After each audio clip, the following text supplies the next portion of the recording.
Hi, everyone. My name is Liz Jensen. I'm a global director with Take Shape for Life, and I have with me co-hosting Jessica Hermanson.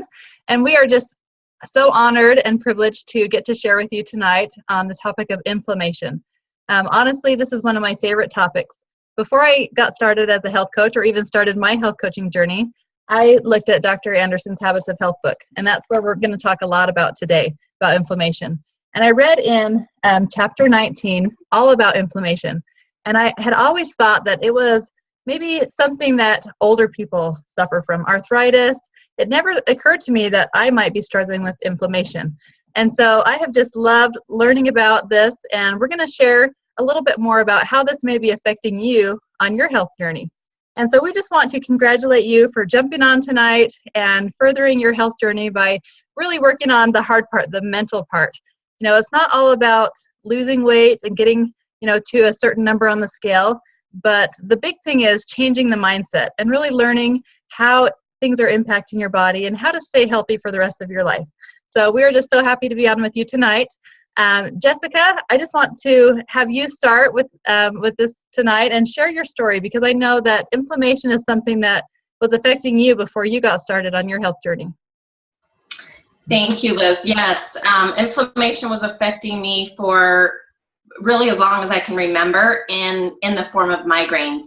I'm a busy mom of 7. I had just started a new business. My husband had started a new business. So for about 3.5 years, I had completely neglected my health. I, would go all day without eating. I wouldn't drink my water. I wouldn't manage my stress. I had very poor sleep. I'd wake up and feel like I'd been hit by a truck, and really I couldn't believe it was morning. And so I just was miserable and about 40 pounds overweight. So, I was introduced to this program and, started taking care of myself, started, feeling my body properly, getting the water that I needed, managing my stress, and just enjoying life. I wasn't miserable anymore. And what I love is the ripple effect. My husband's gotten healthy. We've lost 90 pounds together. My daughter, my brother, my sister, my mom, and tons of friends and family.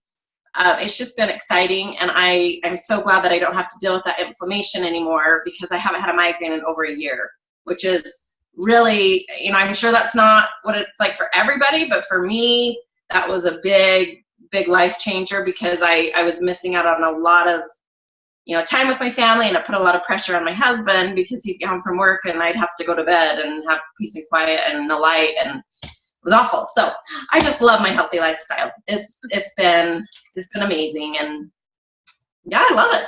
That's awesome. I just love how excited you are for the changes that you've noticed in your life, and you really pointed out several important things. You pointed out a lot of changes that you made. Less stress, that's huge with inflammation. More water, just eating healthier, you're more active. So these are all really things that affect your health, your overall health. And so we're going to talk about a few of these. But Jess, why don't you start us off with, let's find out what other people are struggling with. You want to go ahead and ask this panel question? Absolutely. So what type of inflammation do or did you suffer from the most? A, headaches or migraines. B, pain in joints. C, low immune system. D, digestive issues. Or E, none or other. So just take a minute and decide what type of inflammation you either do or did suffer from the most. Yep, and the reason we say did on here, maybe you've already made some changes and you've noticed a difference in your inflammation. So think back before your health journey started, if that's you, and think about maybe what was some of the reasons that you decided to get healthy.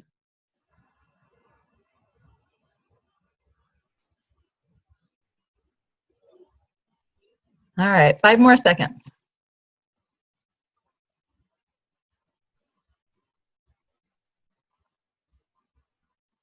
All right, Jess, what's the answer there? Okay, so it looks like from our poll that most people suffer from pain in their joints, followed by a close second of headaches or migraines. So that is very interesting. Yeah. All right. So tonight, let's start off by talking about, there's two types of inflammation. Jess is going to cover what acute inflammation is. Jess, tell us about that. Okay, so I'm sure all of us have experienced acute inflammation at some point in our lives, whether we've had a sprained ankle, a sore throat, a cut. Acute inflammation is the good kind, where it's your body's first response, your natural response to, oh no, something's wrong. We've got to get the white blood cells there, and some signs of acute inflammation may be fever, swelling, severe pain in a centralized area. So it can be good, but it also can be uncomfortable. Yeah. One thing I like to think of when I think of acute inflammation is, that it is really good. It's kind of your body's way of telling you something's wrong. It's taking care of it. Just help it a little bit. If you sprain your ankle, maybe stay off your ankle, ice it, and it usually is very good at repairing itself, repairing those blood cells and just getting back in working order. But sometimes, your body gets so busy killing off infection and sometimes that dark side can take over, right? And it just keeps killing cells in your body and makes things worse and worse. And that's when the chronic inflammation spreads. So it kind of depends on the environment in your body, if that's an environment that your body can heal, or maybe it's not a healthy environment, so that infection might spread, and that would be more of a chronic inflammation.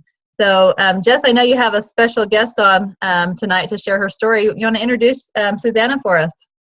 I would love to. This is my dear friend Susanna. We've known each other since we were about 12 years old, and she watched me, meld away and get some of my health problems under control. She had some health issues as well, but I don't want to take away from her story. So I am so happy to welcome Susanna Harris on the line.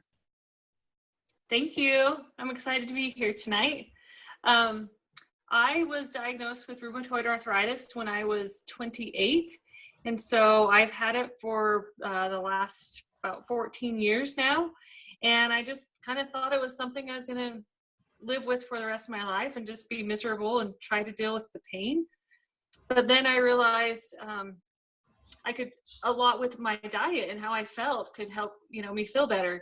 And so I reached out to Jessica and talked to her about helping me with losing weight. And I knew also extra weight on our body puts extra pressure on our joints as well. And so I talked to her, and she helped me with what to do and how to eat better and what foods would help with inflammation. And since last January, I've actually lost 65 pounds, and I feel wonderful. It's helped with my medication. I'm more active in my lifestyle. I used to not even want to exercise because I was too tired or my joints hurt. And so I knew, losing the weight would help with that. And so I've been able to start exercising more. I go running often. I've gone on very big hikes that I never thought I'd be able to do with my husband. And my husband, speaking of my husband, he joined this as well, and he's lost 80 pounds. And so this is something that's been huge for our life and our lifestyle. But the most important thing is how I feel physically. And I just enjoy that I feel younger and I'm more active, and I feel great. So thanks for letting me share. Awesome. Thanks so much, Susanna. Oh, that just makes me so excited to hear these stories every time I hear them. And what a special gift, Jess, that you were able to give to Susanna, a friend, to share the program with her and help her really change her life. And I know Susanna has a couple little boys that keep her really active. And so how fun, Susanna, that you're able to, stay active with them, keep up with them, go hiking, and just feel better. And that's one thing I love about this program is the 65 pounds that Susanna lost, that's a natural side effect of getting healthy and lowering her inflammation and feeling better. So it's kind of a win-win all around. Thanks, Susanna, for sharing that. And congratulations on your amazing progress and your husband getting healthy with him.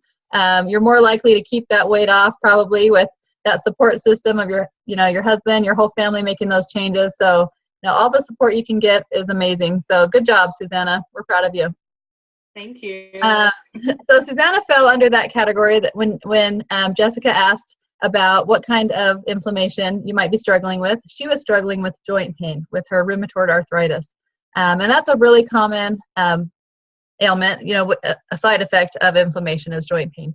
But studies show that there's lots of things that can contribute to disease.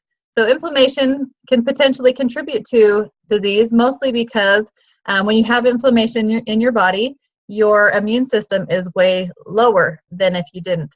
And so that's when a lot of diseases can kind of creep up or start in your body. And sometimes it might take years for these things to ever come to play or even know that that's an issue. But one way to help avoid getting these would be keeping your inflammation down, so just to have a better chance of staying healthy in the long term and not suffering from a lot of these things that, that inflammation may play a part in. So I have several listed here: high cholesterol, blood pressure, heart disease, stroke, asthma, sinus infection, so many things that if we can really keep that inflammation down, that can help contribute to a healthier environment so that these kind of diseases have a less likely chance of occurring in our lives. So, we're going to talk about how we can do this and how we can keep that inflammation down and create a healthy environment in our bodies. So, one thing that I thought was really interesting was heart disease. Heart disease is one of the main killers in America, and it's just really an epidemic, how that the rates are climbing with heart disease. And so a lot of times when we think of heart disease, we think of cholesterol, triglycerides, that those are big factors, and those are big factors in heart disease. But there was a study at Harvard School of Public Health that showed that the presence of C-reactive protein, which is an inflammatory marker, that plays a huge role in the development of heart disease. So basically this is saying that if your inflammation is higher in your body, you have higher chance of getting heart disease. And one thing that I found interesting was that a spike in inflammation in your body, if you have a lot of inflammation in your body, you're more likely to get gum disease, which is linked to heart disease. So it may all play a role in that. So we're going to talk about how we can really stay healthy and avoid, getting the heart disease, being healthy, hopefully avoiding those things in our lives, and just being aware of maybe how they start and living a healthy lifestyle. So chronic inflammation, what that is we call it the silent enemy, because inflammation just kind of grows in your body. It might start in one central area, but it can grow, and then that's when you start feeling it in your joints and you have pain, your digestion. You kind of feel that things are a little off, but it kind of just slowly starts growing, and so it can really play effect in lots of different areas of your body, your kidneys, your organs, your blood vessel, your brains, your brain. Hopefully you only have one. But so it really plays a role in how your body functions. And so we want our bodies to function best way possible, right? And so let's talk about inflammation a little bit. So studies show that a major part of inflammation, that it can actually start in your gut. About 70% of inflammation starts in your gut. And so every time you eat or drink something, you're either feeding disease or fighting disease. And so that's a really good way to think of it. When you're going to eat something, maybe ask yourself, is this going to increase my inflammation or reduce my inflammation? And from your gut, it can spread to different areas of your body. But a lot of times you can feel that in your digestion. If you have stomach aches often, or you're not digesting your food so well, that could be a sign of inflammation also. So next time you eat something, just think, is this helping me or hurting me on my journey? Is this fighting disease or feeding disease? Or is this increasing my inflammation or decreasing it? And so we're going to talk about a few ways to do that with food and other areas in our lives. So let's have another poll. Jess, let's get you back on here. Let's have you do the second poll about fats in our diet. Okay, I can actually only see the answers. Okay. So the question is, the best anti-inflammatory fat is, can you see that, Jess? A, B, C, and D? Yep. Okay. Is A, olive oil, B, coconut oil, C, fat-free margarine, or D, cheese? We're looking for the best anti-inflammatory oil. Mm-hmm. The best anti-inflammatory fat. Fat, okay. So olive oil, coconut oil, fat-free margarine, or cheese? Kind of a tricky one. Mm-hmm. I'm interested to see what the answers are on this one.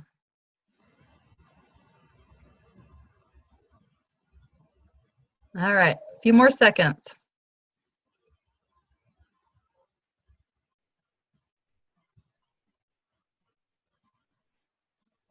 All right, Jessica, what did we find out? What do people think? It looks like the majority of people picked A, olive oil. Are they right? They are right. Good job. Yay! Yay. Well, it looks Good job, like everybody. a close second. Close second was coconut oil. Mm-hmm. That's not surprising. Coconut oil is kind of on the trend right now. But olive oil. Olive oil is actually an anti-inflammatory oil.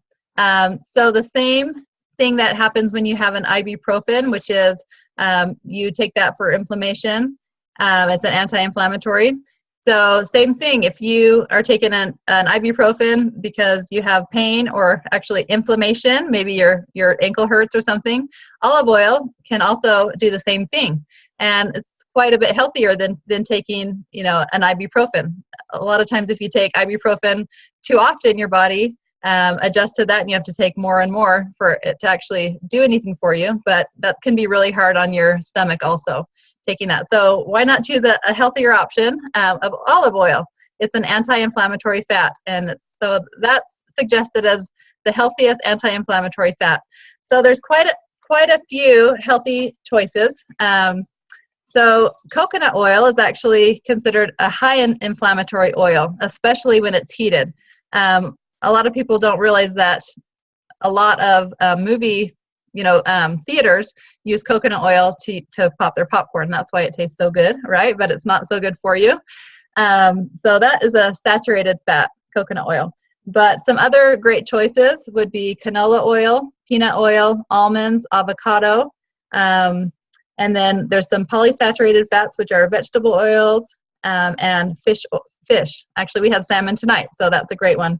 And then things that you want to reduce or kind of stay away from. So in the yellow, in Dr. A's Habits of Health book, he always has charts where it's green means go, red means stop. So on rare occasions, do the red. So most of the time do green, occasionally do, the orange. So the saturated fats would be whole milk, red meat, butter, coconut oil, and cheese. So he doesn't mean don't ever have those, but don't make it every day, all day, right? So talking about anti-inflammatory oils, those would be omega-3s. So I remember that because that's the lesser number. Omega-6s are the more dangerous fats. That would be the baked goods, margarines, hydrogenated oils, those inflammatory oils that we talked about also. So Dr. Anderson recommends ideally to be a 1-on-1 ratio. So half the time, choose a healthier oil. But worst case scenario, 4-to-1.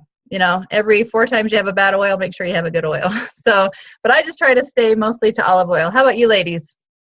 Yeah, nodding your head. Try to stay with the healthier oils most of the time. And fish, that's a great thing to start introducing into your diet. If you are not used to eating fish, maybe give that a try. That's a great healthy oil, healthy fat there. So let's talk a little bit about causes of chronic inflammation. So some things that can cause inflammation. Number one, what you eat plays a huge role in your inflammation. A lot of people don't realize that what they're putting in their body is affecting how they're feeling. So things that we want to stay away from are processed foods, high calorie, fat, sugar, diets. So basically, anytime your blood sugar spikes, that increases your inflammation. Anytime your inflammation's up, it's making your blood sugar spike. It's kind of like a vicious cycle. And so especially diabetics tend to have high inflammation. And so it's no wonder that Dr. Anderson came up with this amazing program, The Habits of Health, all designed to keep your blood sugar balanced, which through the Habits of Health, keep our inflammation down. And so I just love that he just knows how it all works. And if we can really learn how to, eat right, balancing our blood sugars, drinking our water, reducing our stress, getting enough sleep, all the habits of health that we learn, those are all going to help us with our inflammation. So I just love that he just knew how it all worked. So so some other things are internal environment. So belly fat. If you carry belly fat, that visceral fat, that is more likely to increase your inflammation. So chronic infections. If you're getting sick a lot and you have a hard time recovering from an infection, that probably means that you have a lot of inflammation in your body. Lack of sleep is huge. Not getting enough sleep can cause more inflammation. And then, of course, frequent use of antibiotics. If you are always getting sick and your doctor keeps giving you antibiotics, that not only kills the bad bacteria, but it's also killing all of the good bacteria in your body too. So learning how to cure your body through food and healthy lifestyle, that's definitely ideal. All right, and next is external environment. So things around us can be playing a role in our inflammation in our body. So exposure to toxins, which would be cigarettes, allergens, radiation, UV, chemicals. So if you are, for example, a hairdresser and you work with dyes a lot in people's hair, that could be causing inflammation in your body.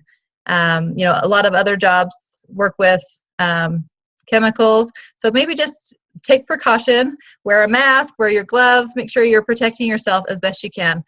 Even mold in your house, if you have mold in your bathrooms, taking care of mold, cleaning out your filters and your air conditioner, things like that can actually affect your inflammation. So just taking those precautions and creating a healthy environment around us. Okay, stress. That is a huge cause of inflammation. If you are stressed, you're probably suffering from inflammation because that's a trigger for your inflammation to rise. So one of Dr. Anderson's habits of health is stress reduction. And so remember to take time for yourself. Do things that you like, that you enjoy. Have a hobby. Take some deep breaths. Get some oxygen flowing into your diaphragm. Let's all take a second and just take a deep breath. Okay? All right. I can actually feel more relaxed. And, taking some deep breaths every day and getting used to taking deeper breaths can help with reducing your inflammation. So these are all things to really be aware of. If you have a stressful job, let's talk to whoever invited you on this call. If you want to learn how to eat better, how to balance your blood sugars to reduce your inflammation, talk to the person that invited you on this call, and let's talk about maybe changing a few things in your lifestyle to help with that. Also creating a healthier environment. A few things we talked about: eating well, balancing your blood sugar, low inflammatory foods. Whoever invited you on this call can help you with a list of that if you're not already on the program. Living a lean and green lifestyle, like we like to call it, where we eat more lean meats and green vegetables. And learning what foods can help you to keep your blood sugar balanced is really helpful. Live at a healthy weight. So it's not all about just getting to that number on the scale, but we want to live at that healthy weight, not just reach that healthy weight. So just like this program, if you are just about getting to the certain pant size and then you think you're going to be done, sorry to say that weight's probably going to be coming back if you're not living a healthy lifestyle. And so just really incorporating the habits of health, that's also going to help you with your inflammation. So if you're struggling with inflammation and you work really hard to reduce that, you change your eating and your environment, and your joints start to feel better. Just like, Susanna was telling me that after kind of going off her healthy eating program at Christmas and eating a little bit more sugar, her joints were hurting. And so that was a reminder that she needs to get back to the healthy lifestyle. And so same thing with inflammation. Once you reduce it, you got to keep up with those healthy habits to keep that inflammation down. Get plenty of sleep, lowering your stress, laugh, breathe, get out and exercise, and avoid toxins, and drink lots of water. And also involve the people that are around you. Involve your kids, your spouse, and just create that environment for people around you also. And one thing that I like to think about is with your kids. A lot of times, especially if your kids don't suffer from a weight problem, I know my kids are all really skinny, and so when it comes to eating junk food, I used to not worry about that because I would think, oh, they're skinny, they can handle the calories. But it's really not about the calories. It's about what that food is doing to their body, to their inflammation. It's about, if that sugar or that spike in blood sugar is going to affect their immune system. Maybe they won't be able to recover from a cold as well. Or maybe, that inflammation will start growing and, just get their body off balance. So think about that next time your kids are eating junk food, or not to say they'll never eat junk food, but remember, it's not about the calories all the time. It's not about the sugar all the time. It's the effect that it's having on them, that it's spiking their blood sugar, that it's causing inflammation. And it may be just starting, it might start young and it might take years to turn into something bigger.